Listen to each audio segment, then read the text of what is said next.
Hello lovely people, I welcome you once again to Bright and Clara's channel.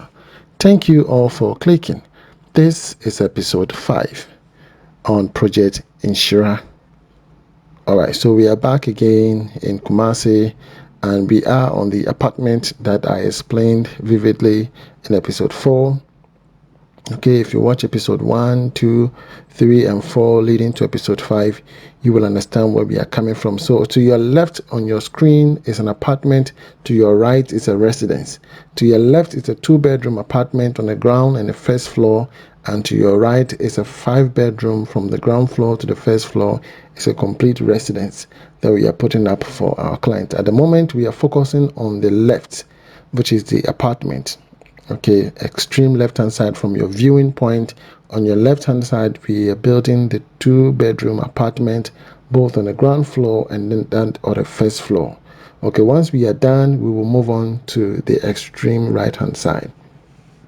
So in episode 4, I elaborated more on the reasons for lapping, okay, the reason for getting quality block work, the reason for getting the quality plumbing materials, okay. All of these are necessary to ensuring longevity, okay, so that your building can last longer.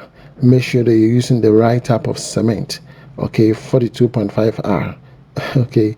Make sure the ratio to sand is done properly. Are you with me?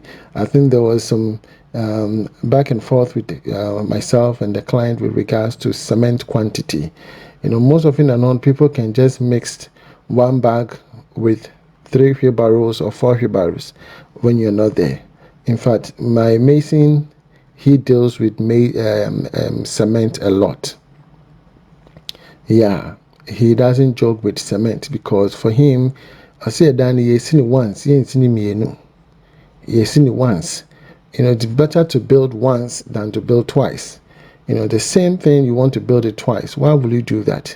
So he doesn't joke with his cement. He likes cement a lot. Yes, and not to the extreme, but he has to make sure the right proportion is being used so that the building can be strong. So all the project that we are doing, in fact, when you hit the building, you can feel the firmness. It is very firm. His concrete castings are rich.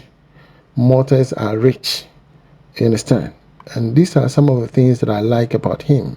So even in your absence, you know that he's doing the right thing. You understand?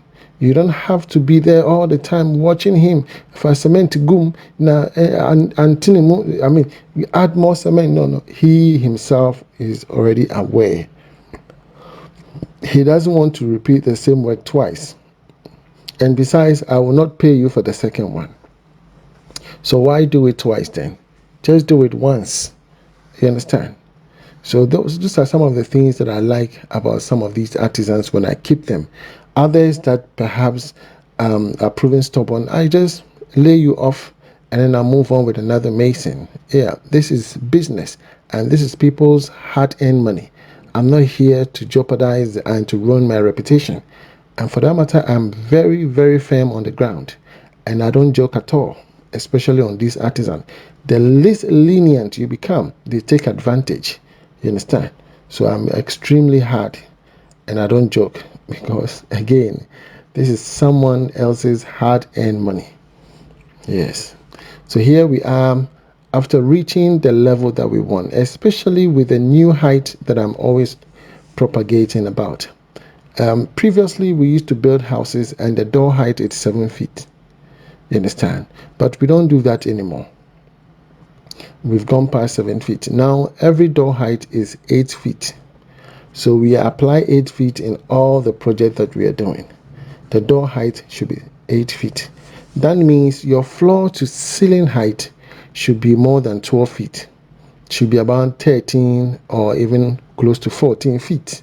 The reason for this is that when you have lintel as 8 feet and then you have excess of maybe 5 feet or 5.5 feet above the lintel, now when you're going to do screeding will take a portion from it, and then tiling will take a portion, and then you're going to do either plasterboard or POP. and those are also going to take a portion out of the measurement, and eventually you'll be left with about 12 feet or maybe 11.5. Ceiling fan will come, chandeliers will come. And so you don't want a situation where you limit the height of the room, and then when you do your tiling, the screeding, so the screeding and tiling, POP, fixing of your ceiling fan, you end up that the room becomes very small. And so when you raise your hand, the least you can do is touch the ceiling, and that is wrong. You might end up jamming up people because the fan is rotating. You raise your hand, bam, you cut off your hand. You understand? So room heights are very, very important. So when you watch all our blog work, they're extremely high. Now you can see the level that we have reached now. Now when we're going to do the decking, there's going to be another concrete beam. That beam has a certain height. You understand? Maybe it's 10. Are you getting me? Yes, 10 inches, 11 inches. We have to take that measurement per the architect's design. Okay, and then the slab will come and sit on it. So that also increases the height from 12 to 13. You get the point? And so every house that we have built, when you go in there, you have an appreciable height. A height that you can attest to and you'll be grateful for. You understand? And you will compare it to other people's house. Someone has the same story building, but yours is taller than the other person. You understand? Our houses are taller. Even just a ground floor building, when you look at it, you might think as though it's a ground and first floor. Why? Because of the height that we are looking for. Windows should be extremely big, not to the extreme, but a reasonable amount of windows gives you better ventilation. You understand? Positionings are very, very important. That's why, aside having an architect, you must have someone that's a good idea of positioning in terms of the bed, sockets and switches, where the closet should be, proper ventilation of positioning of the windows. You don't just put windows anywhere. Some windows are looking into someone else's bedroom. So all these should be calculated properly, and then whilst executing, should be executed along the line. So the height that we're looking for, we've transferred the level from one to the other, and now the carpenters are in boarding the pillars, because at this height, if we don't introduce the carpenter to board the pillars, to cast the concrete, the pillars now, any strong wind can break off the wall. When there's a strong wind, the block work will fall off. So once we achieve the height that we want, immediately the carpenters must come in and do the boarding, and then we cast to maintain the integrity and the structure of the block work.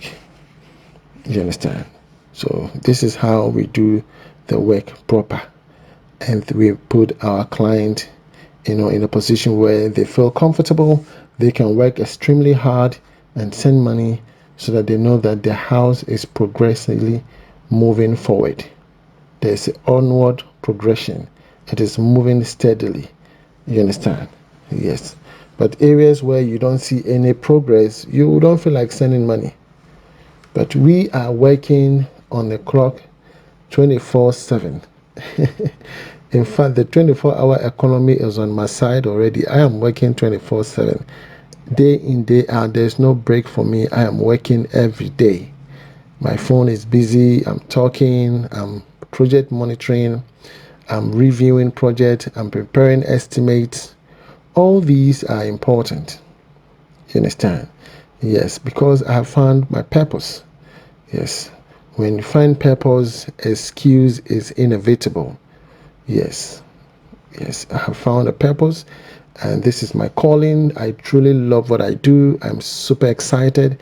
And when people tell me about the success story that we, give them, it makes me happy that people can say, okay, it was through Mr. Bright that I built my house. It was because of Mr. Bright I was able to build this house. We will help you. We will stand by you at any given time. No matter the circumstances, we are there for you. We do things like this is ours. We are so passionate about it. You understand? It's because of the the hardship that we have been through from onset, we understand the same as other people. I can feel you. You understand? And I really understand the pain because I've been there before.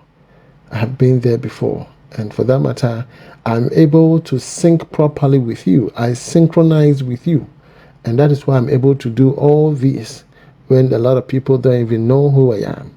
But I'm able to do all of these and I'm still standing. We have had some issues in other locations, but I'm still standing. You understand? Yes, because the truth will prevail. Once you stand by the truth, nothing stops me. I'm always going forward.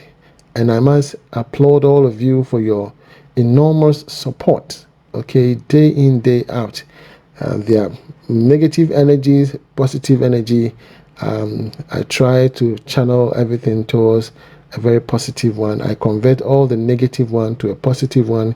Without negative, positive cannot work, and without positive, negative cannot exist. So all these helps to putting me into a better shape so I don't deviate from my purpose. So again, thank you to all of you for your comment. I really appreciate them. So here we're going to have a round pillar. If you watch the 3D, there was a round pillar in front of the house, and that's exactly what we're doing.